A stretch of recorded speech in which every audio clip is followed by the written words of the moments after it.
નમસ્તે, હું વર્ષા ભટ્ટ ગુજરાતી રસોડુંમાં આપનું સ્વાગત કરું છું। આજે હું આપની સામે એક રેસીપી બનાવીશ જેનું નામ છે પાઉંભાજી ખીચડી। તેના માટે સામગ્રી જોશે।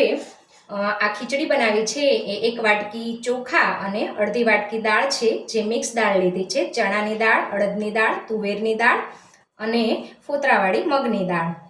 આ ટમેટા છે, આ ડુંગળી છે, ઝીણા સમારેલા કેપ્સિકમ છે, પાર બોઇલ કરેલા વટાણા છે, પાઉંભાજી મસાલો છે, આ ઘી અને તેલ ભેગા છે, લવિંગ, બાદિયા, લાલ મરચું અને લીમડો, 1 ચમચી આદુ મરચાંની પેસ્ટ છે, ગાર્નિશ કરવા માટે કોથમીર છે। આ જે ચોખા અને મિક્સ દાળ હતી એની અંદર મેં હળદર, હિંગ અને મીઠું નાખી અને 5 થી 7 સીટી વગાડી અને ખીચડી તૈયાર કરી લીધી છે। હવે આપણે આ પાઉંભાજી ખીચડી બનાવવા માટે ચોપર છે, ચોપરની અંદર ટામેટા અને ડુંગળી નાખી અને આપણે એને ચોપ કરશું।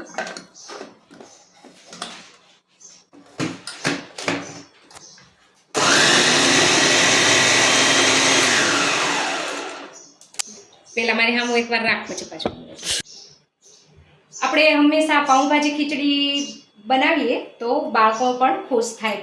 અત્યારે બધાના ઘરમાં ખીચડી તો બનતી જ હોય છે, પરંતુ એને કંઈક અલગ ડિશ આપવો જોઈએ। અત્યારે ઘરમાં જો આપણે ખીચડી બનાવીએ તો બાળકોના મોઢાનો રંગ જ ઉડી જાય છે કે આજે પણ ખીચડી બનાવી, પરંતુ ખીચડીમાં પણ જો આપણે વેરિએશન કરીએ અને અલગ અલગ પ્રકારે બનાવીએ તો બાળકો પણ રાજી થાય અને ઘરના પણ ખુશ થાય। તો સૌપ્રથમ આપણે આ ખીચડી બનાવવા માટે ઘી અને તેલ છે એ મિક્સ છે।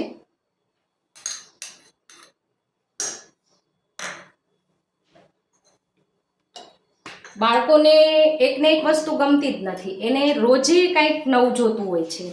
જો રોજ તમે ખીચડી આપશો તો એનું મોઢું બગડી જશે। એના બદલે ખીચડીમાં પણ આપણે અલગ અલગ વેરિએશન કરીએ, ક્યારેક પાઉંભાજી ખીચડી બનાવીએ, ક્યારેક મિક્સ વેજીટેબલ નાખી અને ખીચડી બનાવીએ, અને ખીચડીની અંદર બધી દાળ મિક્સ કરવામાં આવે છે, એટલે બાળકોને બધા પ્રોટીન્સ, વિટામિન્સ બધું મળી રહે છે। આ તેલ થઈ જાય એટલે આપણે એની અંદર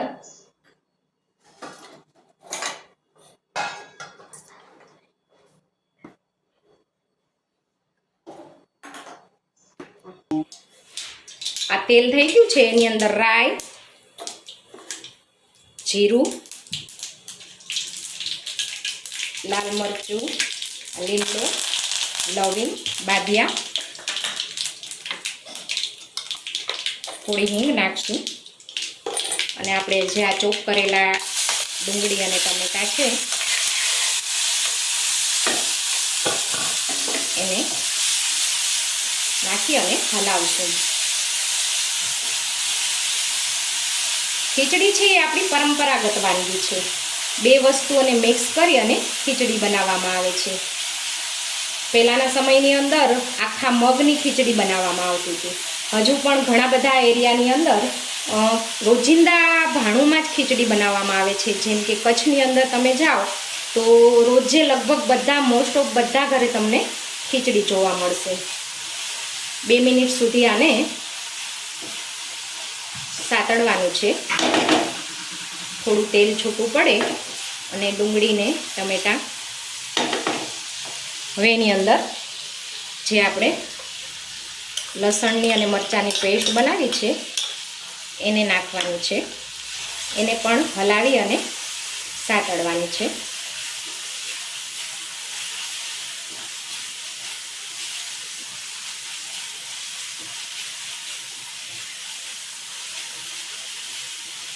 હવે તમે જોવો છો કે ધીમે ધીમે તેલ છૂટું પડવા માંડ્યું છે। આપણે ખીચડીની અંદર તો મીઠું નાખેલું જ છે, એટલે ખાલી આ ટમેટા અને ડુંગળીના ભાગનું થોડું મીઠું નાખવાનું છે, ફરીથી હલાવી દેવાનું છે। હવે જોવો છો કે ડુંગળી અને ટમેટા સરસ રીતે મેશ થઈ ગયા છે। હવે એની અંદર કેપ્સિકમને પણ નાખી અને હલાવવાનું છે, સાથે આ વટાણાને પણ નાખીને હલાવવાનું છે। આ જે મિશ્રણ છે એ ખૂબ સરસ રીતે એકસાથે મિક્સ થઈ ગયું છે. હવે એની અંદર આપણે બધા મસાલા કરી દઈશું. આ પ્રપન મરચું છે 1.5 ચમચી જેટલું. તમારા ઘરમાં જેટલું તીખું ખવાતું હોય એ પ્રમાણે તમે મરચું નાખી શકો છો. 5 ચમચી હળદર છે, ધાણા જીરું છે અને આ પ્રપન પાઉંભાજી મસાલો છે 1 ચમચી. ફરીથી બધા મસાલાને સરસ રીતે સરખી રીતે હલાવી લેશું. આ પ્રપન મસાલા છે એ ખૂબ જ સરસ સોડમ ધરાવે છે. પ્રપન મરચું છે એ કોલ્ડ પ્રોસેસથી તૈયાર કરવામાં આવે છે, એટલે એમનો કલર પણ આખું વરસ જળવાઈ રહે છે. આ કાશ્મીરી મરચાંથી, પ્રપન મરચાંથી તમને એસિડિટી પણ નથી થતી. અને ગરમ મસાલા છે, પાઉંભાજી મસાલા છે, બધા જ મસાલા છે એ ખાંડી અને બનાવવામાં આવે છે, એટલે એની સોડમ છે એ આખું વરસ સરસ રીતે જળવાઈ રહે છે. આ મસાલા બધા મિશ્રણમાં ખૂબ સરસ રીતે ભળી ગયા છે. હવે આપણે આ ખીચડીને એની અંદર એડ કરીશું.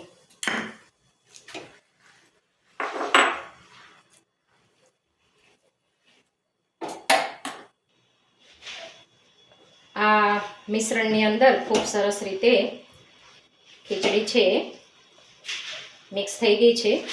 જો છે ને દેશી ખીચડી છે, પરંતુ અંદર પાઉંભાજી મસાલાને નાખી અને શાકભાજીનું વેરિએશન કર્યું એટલે એનો આખો સ્વાદ, ટેસ્ટ બધું બદલાઈ જશે અને દેખાવે પણ એટલું સરસ લાગશે કે બાળકો છે એ ખીચડી ન ખાતા હોય તો પણ ખીચડી ખાતા થઈ જશે. આ પાઉંભાજી ખીચડી ઉપર આપણે કોથમીરથી ગાર્નિશ કરશું. સાથે પાપડ છે અને છાશ છે.